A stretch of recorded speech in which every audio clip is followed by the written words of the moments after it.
Today's pair is the Friends, card 46, and card 60, the Pook, who showed up at my deck interview. You know, the funniest thing is, I mixed up all the numbers.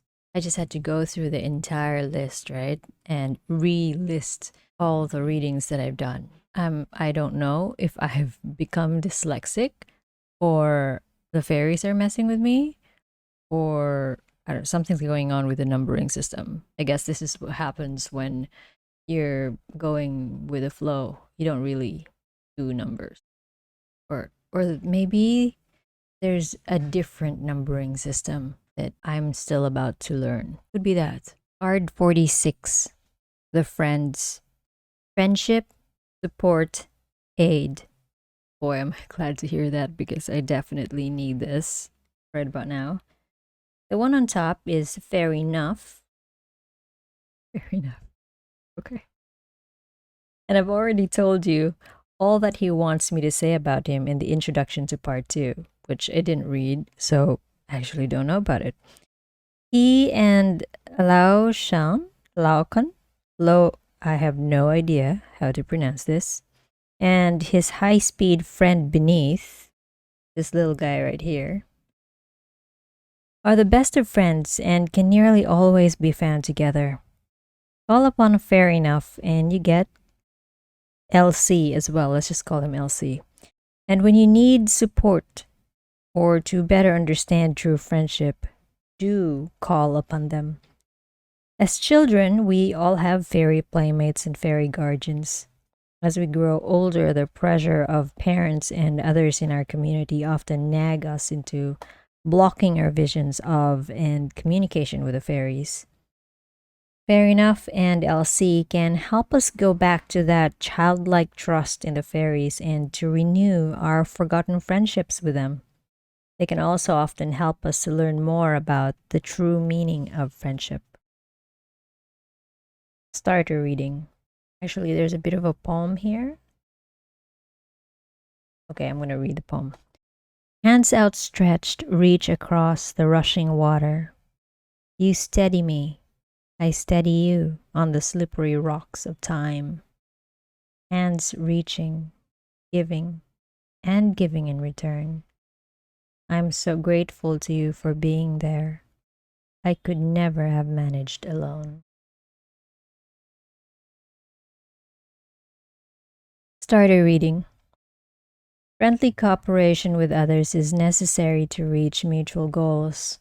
Willingness to give and receive assistance and support is also required. Ask friends for help and suggestions. Listen with respect and accept the gifts willingly offered. Unconditional receiving is even more difficult than unconditional giving. 4 feet are more stable than 2. Alternatively, Fair enough and LC may be saying that you will benefit this time from offering support and aid to a friend. Look around you. Someone you love may be needing your help and be too bound up by fear of rejection or pride to ask. Volunteer your help to your friends and give unconditionally from a generous, loving heart. It will do you good, increasing your store of credit for help in time of need, and it might even help them. In the reverse, when you stand this card on its head, fair enough gets tangled up in himself and thinks he is not fair enough. Things don't go well then. There may be spats, misunderstandings, and disagreements.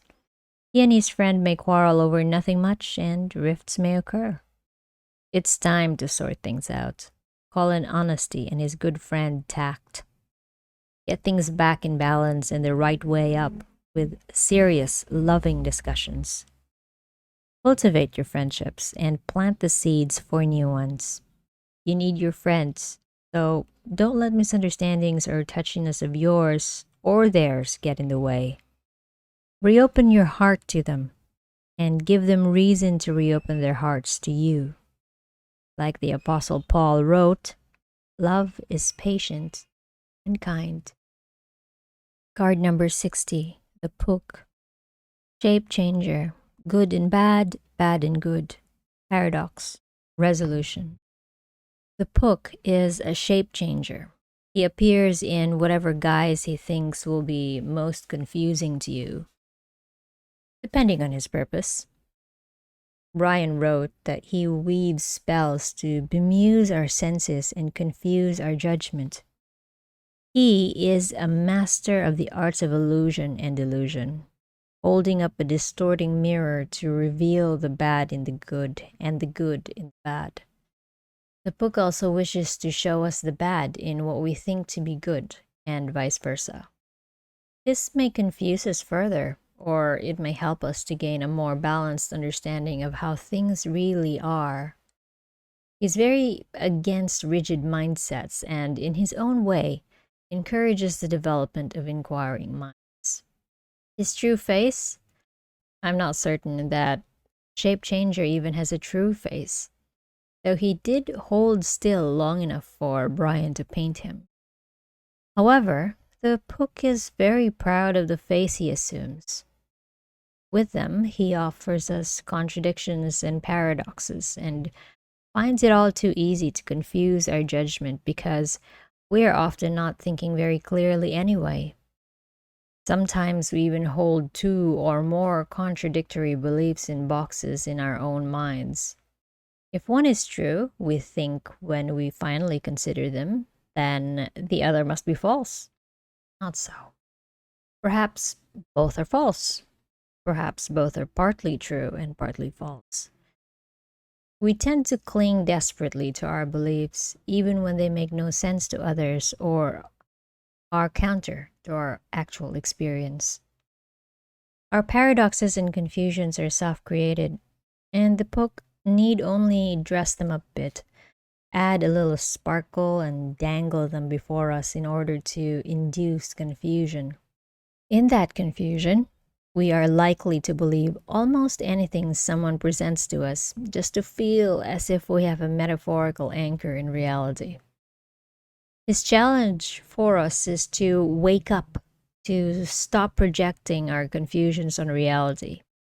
Once we've seen the truth, seeming contradictions and paradoxes melt away in the manner of realizing the solution to a Zen koan like, what is the sound of one hand clapping? When we get the answer, usually by a burst of insight cutting through the confusion and paradoxes, it always seems so simple, and we wonder how we could have been in such a tizzy about so simple a thing. We wonder why everyone doesn't understand this so very obvious thing. Starter reading. It's time for the resolution of seeming contradictions and paradoxes in the situation. Someone or some part of the situation is cloaked in confusion, and our muddled thoughts must be stripped away, revealing truth. We just need to think about it. The information we needed is now available to us. And as soon as we have that burst of insight and get it, it's time for us to make changes based on our newly clear understanding. Alternatively, it may be time for us to make a reality check of the good, bad labels we put on things. Make a list of the good, possibly even surprising things about the situation, and another list about the bad ones. If you're not in the habit of seeing the good in the bad and the bad in the good, having preferred a black and white world rather than one with color, you may need some help in learning to do this well. In the reverse, there is a paradox that we are unable to resolve at this time. Recognizing the paradox helps move us closer to a solution for it, but the information or experience we need to resolve it is not yet available to us. The trick here is to avoid becoming bogged down by this. We need to get on with other aspects of our lives while acknowledging the difficulty here. If possible, we need to postpone related decisions and then relax about it, knowing that the insight we need will come, but we can't rush it. In fact, trying to rush it usually only causes us to become more deeply mired in the confusion. Relax. Wait. Stay alert. Those are our readings for the day. Thank you for joining me.